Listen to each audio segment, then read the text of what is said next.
Welcome to the BrainTap podcast, here to help you relax, reboot, and strengthen your overworked brain. Your host, Dr. Patrick Porter, has been developing cutting-edge brainwave training technology for 3 decades. He's been featured in national publications such as the Wall Street Journal, Business Week, and Inc. magazine, as well as major television networks such as NBC, CBS, and the Discovery Channel. Dr. Porter's latest development, the BrainTap Pro mobile app, can help you sleep better, lose weight, de-stress, quit smoking, or kick any other bad habit, all while increasing your energy, mindfulness, joy, peak performance, and more. Take the free BrainTap Pro Challenge. Simply register at braintap.pro. That's braintap.pro. On the BrainTap podcast, Dr. Porter brings together a team of experts to share up-to-the-minute news in neuroscience, brain training technology, along with how mindfulness and meditation can be used to improve your life in ways you never imagined possible. And now, here's your host, Dr. Patrick Porter. Welcome back to BrainTap Radio, and I'm going to have a special guest here today that has a lot of information out there on the internet. She's very well read, it seems, and well educated and well promoted out there. I've went to quite a few of her sites. And Laurie Thomas, I want to welcome you to the show today. But why don't you tell us a little bit about yourself and what the listeners that might not know who you are, just tell them a little bit about yourself so we can bring them up to speed. Okay, well, I taught myself to read at age 4 by studying the spelling of the rhyming words in green eggs and ham. And by age 5, I decided I wanted to be a writer when I grew up. So I went to school at the University of Pennsylvania where I studied economics. I studied a form of economic geography called regional science. And that taught me a lot about how to use statistics and how to use evidence from sources that are hard to put together. So whereas in a lot of medicine today, everybody expects there to be one definitive study that's going to answer all their questions in things like nutrition or epidemiology, you have to pull in evidence from all sorts of different things. So then after I was graduated with a master's degree, I went to work editing medical and academic textbooks. So I've spent the past 30 years editing college textbooks, medical journals, and so on. And lately I've been trying to pull that to get that information together in ways that can help people improve their lives. Well, that's really interesting. Well, it doesn't look like it did too much to you to do all that studying with those books. I mean, most people get out of school, they don't want to see them again, but that's pretty interesting. So tell me a little bit about, you have a book out that caught our interest, this book that you have about Don't Feed the Narcissist. So tell us a little bit about what prompted that and why you got into that line of thinking and how your research came together on that. Well, I started developing an interest in personality disorders in general when I was working for a company that was developing antidepressants and antipsychotic medications. So when I was reading the DSM-4, it was the DSM-4 at that time, I noticed that one of the personality disorders was pretty much my job description. So if you're a proofreader or a copy editor or something like that, the kind of things that you have to do as part of your job are the kind of things that drive people crazy about people with obsessive compulsive personality disorder. So I don't have obsessive compulsive personality disorder, but I get paid to behave as if I do. So I have to be crazy at work. It's my job. It's not my personality, it's my job. Well, then I started looking at the other personality disorders, and one of them is narcissistic personality disorder. And when I started reading about that, it helped to unravel a mystery that had been bothering me ever since I started editing. And that is that because I correct people's grammar for a living, and I correct all sorts of little tiny mistakes that they make and so forth. And some people can handle that and some people can't. And I noticed that the higher up somebody was on the food chain academically, the people who were heads of departments and so forth, they were thrilled with what I could do for them. It was the people on the very bottom that would throw temper tantrums. And then I realized later on that this is narcissistic rage. So that's how I became interested in narcissism. I've because I've been an editor for a living, for the past 30 years, I've been doing involuntary field work on narcissism. That's very interesting. I know my wife, Cynthia, is an editor. She went to school at Cal Berkeley and got a degree, but she can't even eat dinner if there's something spelled wrong on the chalkboard at dinner. So I can understand how the compulsiveness of that. And I jokingly tell people I fell in love with her when she sent back my love. This was 30 something years ago, so no email, but she sent back my love letters with corrections. So I knew I had to hire. I had to hire my editor. So she's the reason I have 9 books. So in the process of doing that, I know that most writing is editing or Right. rewriting really. So, but tell us a little bit. You had sent me some texts as we're going back and forth and learning about each other and having you a guest on the show here. You were talking a little bit about these relationship concepts you came in with, and also with my background, you realized that I had a degree in Christian counseling. And even though this podcast is doesn't have to be Christian to do it, but you had some pretty interesting insights into that. And I think that plays into some of these people with personality disorders, because we're all programmed pretty much by the religion that we're brought up in. But what do you want to add to that? Because that was some pretty amazing concepts that you had shared with me through our email correspondence. Well, one thing that people need to understand about the concepts of sin and redemption is that they are relationship concepts.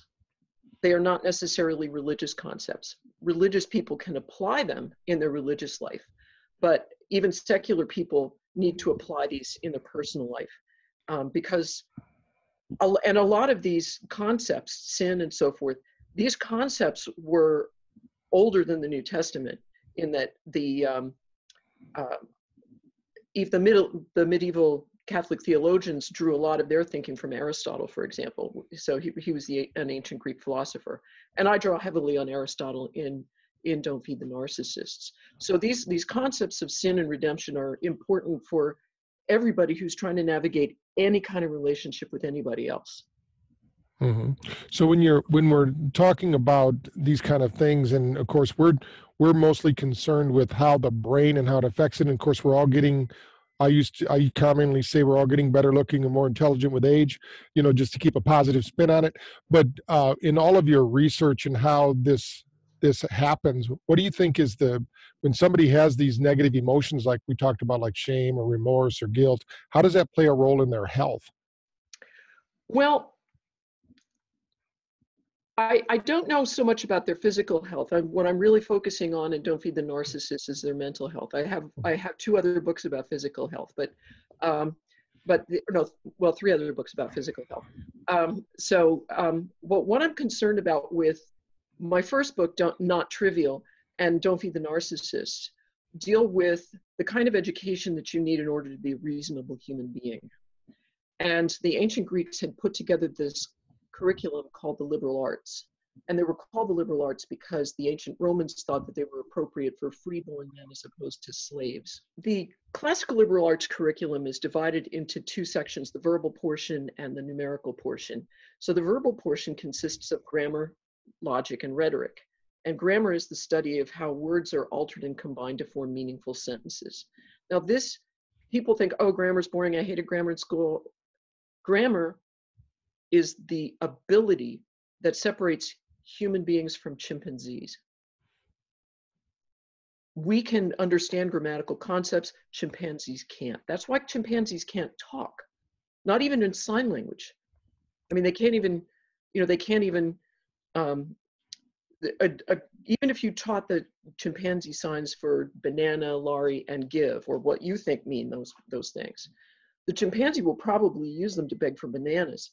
But the chimpanzee will never be able to tell you that Laurie gave me 2 bananas yesterday, or I would gladly pay you 2 bananas today. They can't do that. But human beings can. And the fact that we can underlies our morality. So our basic morality is based on these grammatical concepts, such as I and thou. I discussed that in Not Trivial. And questions like should, thou shalt not. These are grammatical concepts.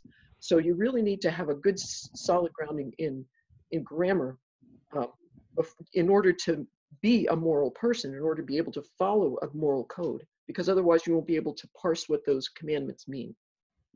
Right. So tell me a little bit about what inspired you to go into this line of research and writing. Um, I mean, you told us a little bit about green eggs and ham, but is there some other inspiration that, Well, yes. When I was working as a copy chief for a publishing company, which meant that I had to be in charge of the quality, the editorial quality of all of our publications. And I noticed that a lot of people who had English degrees were not good writers. They were not good enough writers to be good technical writers. And I studied what was wrong about their writing, and I realized that they didn't understand some basic grammatical concepts. So I developed some handouts and turned people from bad writers into good writers almost overnight. I was amazed at how much better their writing got so quickly. So I got such a good reputation for that I was invited to write the grammar column for the American Medical Writers Association journal. So then when I decided, well, let me write a book about grammar. And then I started saying, well, why did they stop teaching grammar? And that led me into the question of why has this study been suppressed, and why has basic literacy been suppressed? Because, I mean, it used to be illegal to teach any Black people to read in much of the United States before the emancipation. And those laws were overturned with the 14th Amendment. But we still have that drive to suppress education for the working class. You can really see that if you look at what the robber barons of the Gilded Era were saying to each other out loud. That they were wanting to suppress the education for the masses. And that's now with the rise of the internet and so forth, people can't buy stuff online if they can't read. So that desire to suppress education is less now than it was. right? So in your doing these things, and part of what we do at BrainTap and what our group, our tribe, if you will, they're all into doing things like mindfulness, affirmations, meditation. Can you tell us how any of that plays into your research or in your daily life? What happens for you in those areas? Well, one of the things that I warn people about in Don't Feed the Narcissists is that you should not affirm things that are incorrect. If you're going to make affirmations, make sure they're affirmations of things that are correct. And can you give me an example of one of those so maybe the listeners can understand where you're coming from there? Well, the central problem in narcissism is that people are not good at the things they think they're good at. Narcissists think that they're better and smarter and more deserving than other people think they are. So as a result, narcissists will want to occupy this very high rank in society. They feel this sense of entitlement. And when people do not bow down to them and worship them as they worship themselves, they can get aggressive. And I explained in the book that a lot of the mass shootings are really motivated by narcissism. A lot of murders are motivated by narcissism. So when what you need to do is find things that are true and affirm the things that are true. Okay. And how do you use that in your life? I mean, as a practical example for our listeners to, when you're putting together your research or finishing up a book, do you ever use any of those techniques? Well, my favorite technique is when I write something about chemistry, for example. I send it to a friend of mine, who's a chemistry professor, and he will correct my mistakes, and I will grow from that. So I find people who I look up to, who are authorities on things, and I depend on them for guidance. And I think that's one of the things that a lot of people miss. Yeah. So along that same line, what would you say is one of your biggest adversaries or things that have happened to you in your life that you've overcome through your studies or research or just in your life in general that our listeners can say, wow, this person went from X to Y? Well, I think that writing Don't Feed the Narcissist was the most therapeutic thing I've ever done in my life. And because I went through all of these concepts like social rank and competition, and because narcissists are they're very conscious of rank and they're very competitive. And I'm not a very, I'm not a competitive person at all. I'm the least competitive person, maybe the second least competitive person you'll ever meet. I don't even want to compete for the bottom on that. But the thing that nowadays when people throw a narcissistic rage tantrum at me, I just say, look, this is why I don't want to be friends with you. And it shocks them. It just shocks them. And then they leave me alone. And I mean, I managed to walk away from the encounter with my dignity intact, and then it sets it makes it clear, it sets a boundary. That's excellent. So what do you like most about what you do? I mean, most people, when you think about math and science and English and things like that, those are the subjects they run from, and you seem to run toward them. In fact, made it your career to help people to improve these in schools and things of that nature. So what do you like most about that? Well, I think the reason that people run from a lot of these things is that they're badly taught.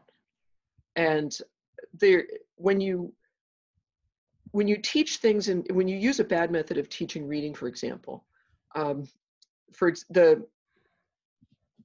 the predominant method in many schools in the United States is to have children memorize whole words as shapes instead of teaching them to sound the words out letter by letter. And when I mention this to somebody from Europe, they laugh, and then they say, "Oh my God, you're serious? They really do that in the United States? No wonder Americans can't read."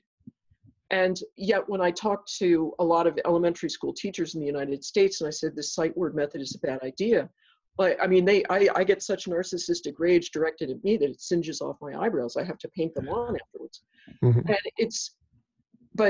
I mean, if their method works, why is it that we have 1/5 of the population having, quote, dyslexia, unquote? Dyslexia is not a real disease. It just means that nobody taught you to read. What I like to do is learn things. I have this insatiable desire to learn things. And I also have this desire to figure out how to learn things and figure out how to teach things, and about important things like literacy and things like how to prevent people from dying of diabetes, for example. So these are things that, I want to take all of this stuff that I learn, and I want to present it to people in such a way that it can enhance or save their lives. So that's what drives me. That's excellent. So what would you say is the best advice you've ever gotten from someone? The very best piece of advice I ever got was from my father when I was in 3rd grade, and I had to write something. And he said to get the dictionary out, and we had to write about some concept or whatever. And he said, look that word up in the dictionary, see what it means. And then use that as the springboard for what you're going to say. And the idea of that words have specific meanings, and you should know the meaning of the words that you use, especially when you're writing, and that you should always write by, or would you also always start your piece of writing by looking the words up in the dictionary. I mean, that's the best advice anybody's ever given me. Excellent. So you've written so many books, you've been pretty prolific out there. Most people aren't that way. So what do you attribute that success for, your productivity? I'm a freelance writer. And when my lance is free, I write something for my own purposes, and I can type 120 words a minute. So, I get an idea in my head, and it's on paper before you know it. That's great. So in all of the books, one of the things too is that in the brain tapping world, we have programs for diabetes. And I noticed you have books on that. And of course, we don't tell them specifically what to do. Our doctors do that part of it, but we help them to mentally stay on a diet or do those kind of things. But tell us a little bit about your angle on that, because your books were talking about thin and fat and Right. all of that. So Tell me a little bit about what the spin is on that. So those listeners that are out there that are have this disorder can maybe get some insight and go online and get your book. Okay. The word diabetes came from the Greek word for siphon, which is a tube that's used to move water from one vessel to another. And it originally meant any disease that made you pee too much. So, and as you know, frequent urination is a symptom of diabetes. By the 18th century, they knew that there were 2 different kinds of diabetes. One of them that made you produce urine that was very sweet, and they called that diabetes mellitus, which means honey diabetes.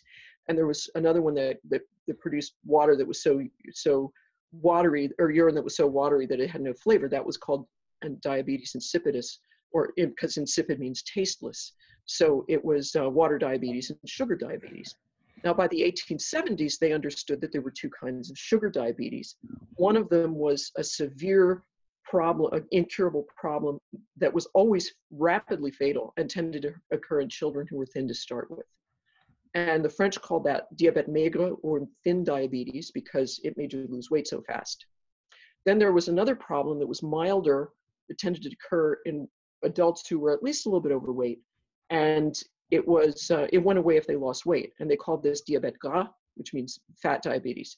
So if we in English speaking countries were to use those words, thin diabetes and fat diabetes, it would be easier for people to understand which is which, especially because fat diabetes is caused by too much fat in the body and too much fat in the diet. Because what fat diabetes really is, type 2 diabetes, is a defense mechanism. It is your body's attempt to avoid storing more fat in the fat cells. And so it resists insulin for this purpose. And then if it ramps up that defense mechanism, if you're a naturally thin person, if your body really wants to be thin, does not want to hold that extra weight, you can get really high blood sugar when you're only a few pounds overweight.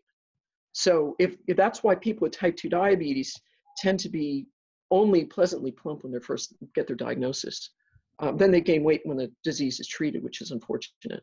But the solution to this problem, and I was invited by the former editor-in-chief of the Journal of the American Medical Association to co-author an editorial on this, is that the solution to this problem is to do exactly the opposite of what most doctors are telling their patients to do.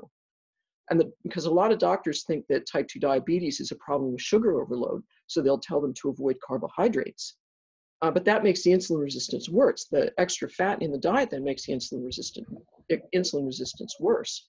So, I mean, we've known since the 1940s that the way to save lives of people with type 2 diabetes is to have them eat potatoes instead of meat. So what other tips could you give somebody out there? Because this is a big problem now. There's so many people, and they actually think that Alzheimer's could be type 3 diabetes now, they're saying. So any connections there that you have found? Well, yes, because if you look at the age-corrected incidence of Alzheimer's in different countries, you see that the more fat a population eats, the higher its rate of Alzheimer's. And this fits in nicely with the theory that Alzheimer's is type 3 diabetes because it's similar to type 2. It has something to do with insulin resistance. So if you want to improve if you want to make your body more sensitive to insulin, you eat starches instead of fats. And again, this is something that's been known since the 1930s. And it's shocking to me that people are being told exactly the opposite. People get very angry at me for telling them this. And I mean, they get really, really angry. But I've edited nutrition textbooks. I've edited all these things. I've actually read nutrition textbooks. Most doctors have not. Yeah. And we find that. What other things because the population, as we know, is getting more intelligent and better looking with age, and we all have this one-way ticket, and people want to keep their memories, in this way. They don't want to get dementia. Do you have any tips in your research that you could give our listeners that could help them to keep their brain sharp and keep their attention and details in order for them? Eat plants instead of animals, and eat as little fat as possible. It's that simple. And what do you think the role is of physical activity in all of that? Exercise is also good, but you can't exercise your way out of a bad diet. I mean, and I learned that back in the 80s when Jim Fixx, the guy who wrote the complete book of running, he died of a heart attack while running because he was ignoring the fact that his cholesterol was so high. His cholesterol was sky high. And he said, well, the fact that I run so many miles a week gives me permission to eat anything I want. And it didn't. It was tragic. Right. Well, I've learned quite a lot here today, but mostly I learned I don't want to play you in Scrabble. So, but another thing, is there anything that you think that I have left out that our listeners could learn about you or about a process or a technique? And then please share with our listeners where they can find out more about you. Where we'll put your links on the podcast so they can get there and they can find out about your books. But what other information? How can they get a hold of you? Well, number one, use phonics to teach your children to read. And if you have somebody who's having trouble with reading, teach them phonics. Then if you want to improve their reading comprehension, give them a good course in grammar, including how to diagram sentences. And then as far as the nutrition goes, again, eat plants instead of animals, eat lots of fiber and as little fat as possible, and get your vaccinations. We're coming into flu season. Do get your flu shot, because I've written a book about vaccination as well. And again, oh my goodness, do people get angry at me over that? Yeah, our audience, most of our chiropractors are very much against that. I try to stay out of that conversation just because I don't know much about it, and I don't, but I think people should do what they feel their heart should tell them to do. But so tell us a little bit more about what is your plans for the future? Where do you see yourself going with your research, and where on the horizon are you going to be, let's say, 2 to 3 years from now, 5 years from now? Well, I want to write a book about arthritis, because I had a cousin who had very, very bad rheumatoid arthritis, and she died of complications of it in her 40s. And throughout her career with arthritis, she had been told that diet has nothing to do with arthritis, and that is totally false, absolutely totally false. So I want to write a book about that. I also want to write a book about cancer, because I want to talk about how much of an edge the dietary alterations can give you in fighting cancer. You can't, I don't want people to imagine that they should give up curative treatment for a cancer and eat, proper diet instead. But I want to give them an idea of what kind of cancer treatments are likely to work, which ones are not so likely to work, and how much of an edge they can get in the fight against cancer by eating properly. All right, that sounds exciting. Well, I want to thank you for being our guest on the podcast. We'll make sure you get a link to it, and we'll get the promotion out there. We're putting these things together, and as we launch them, you'll learn about them, and hopefully you'll get some interest, and we'll keep spreading your word and help people understand the connection here. It sounds like a big connection between diet and all of these things, and proper education. I mean, you're kind of demystifying the whole grammar program here. So thanks a lot, and I look forward to learning more about you myself. Well, thank you very much. I greatly appreciate this opportunity. This show has been produced by Market Domination, LLC. To discover how you can have your own show completely done for you and turn it into a real published book and become the authority in your marketplace, go to www.marketdominationllc.com/podcast offer.